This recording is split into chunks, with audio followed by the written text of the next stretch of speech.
In my myths book, I talked about 3 types of mistaken beliefs. Myths that are provably wrong, yet some people tout them. Misconceptions, where some folks believe one way, others another, but it's really about understanding where and when they make sense.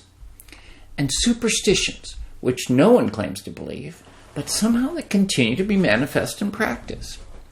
One superstition I didn't cover in the book, but I've now come to believe is a problem, is the belief that we're formal, logical beings. We see the evidence in many ways. For one, that we can dump information on people and then they'll subsequently behave differently.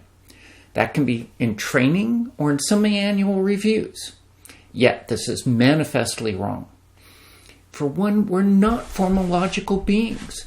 The evidence can be seen in the recent works on behavioral economics and illogical behaviors like gambling and organized venues. Those places don't exist upon philanthropic bases.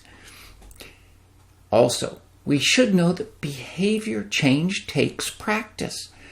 Deliberate, repeated practice. We don't unlearn. That's a misconception.